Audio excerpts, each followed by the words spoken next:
ఇందిరమ్మ ఇళ్ల లబ్ధిదారులకు సీఎం రేవంత్ సర్కార్ గుడ్ న్యూస్ చెప్పింది. కాకపోతే కొన్ని కండిషన్స్ పెట్టింది. వాటి ఆధారంగా ఇళ్ల నిర్మాణం చేపడితే మీ సొంతింటి కళ నెరవేరినట్టే. మరోవైపు ఇలాంటి పొరపాట్లకు తావు లేకుండా నిర్మాణాలు ఉండాలని, లేదంటే బిల్లులు నిలిపేస్తామని ప్రభుత్వం స్పష్టం చేసింది.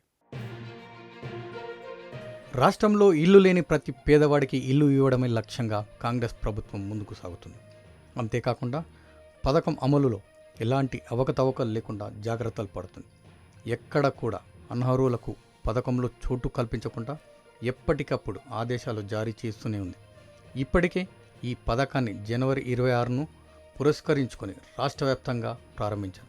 అదే రోజు నియోజకవర్గానికి ఒక గ్రామాన్ని పైలట్ ప్రాజెక్టుగా తీసుకొని లబ్ధిదారులను ఎంపిక చేసి వారికి మంజూరు పత్రాలు ఇచ్చారు. అయితే రాష్ట్ర వ్యాప్తంగా పలు ఇళ్ల నిర్మాణాలను ఇప్పటికే ముగ్గు పోసి ప్రారంభించారు.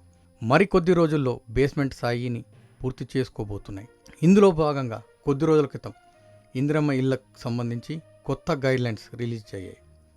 రాష్ట్ర వ్యాప్తంగా ప్రభుత్వం ఇందిరమ్మ ఇళ్ల కోసం అర్హత కలిగిన వారి నుంచి ప్రజాపాలన, గ్రామ సభల ద్వారా దరఖాస్తులను స్వీకరించింది. జిల్లాల వారీగా అర్హుల జాబితాను సిద్ధం చేసిన ప్రభుత్వం తొలి విడతగా ఇంటి స్థలం ఉన్నవారికి ప్రాధాన్యత ఇచ్చింది.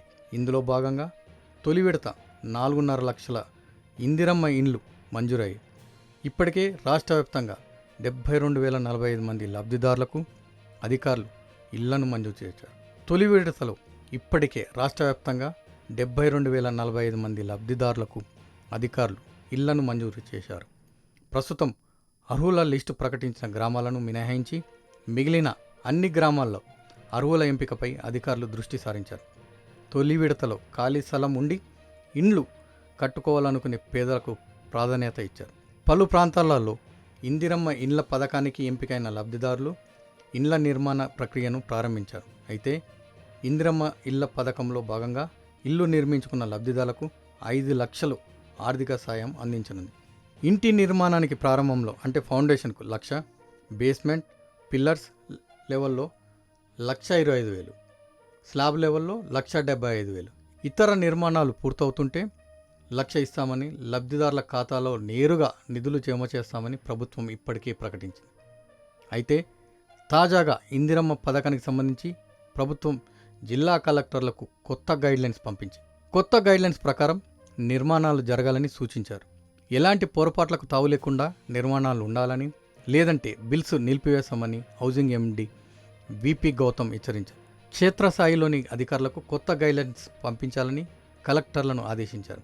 ఒక్కసారి ఆ కొత్త గైడ్లైన్స్ ఎలా ఉన్నాయంటే, ఇంటి నిర్మాణం కోసం ముగ్గు పోసిన తర్వాత బేస్మెంట్ పనులు ప్రారంభించే ముందు స్థలం ఫోటో తీయాలి. ఆ ఫోటోను ఇందిరమ్మ యాప్లో మొబైల్ ఫోన్ ద్వారా జియో కోఆర్డినేట్స్ నమోదు చేయాలి. ఇంటి నిర్మాణ వైశాల్యం 400 చదరపు అడుగులకు తగ్గకుండా ఉండాలి. 2 గదులు, 1 వంటగది, బాత్రూమ్ ఉండేలా ఇంటి నిర్మాణం చేపట్టాలి. ప్రతి దశలోనూ ఫోటోలు తీసి మొబైల్ ద్వారా ఇందిరమ్మ యాప్లో అప్లోడ్ చేయాలి.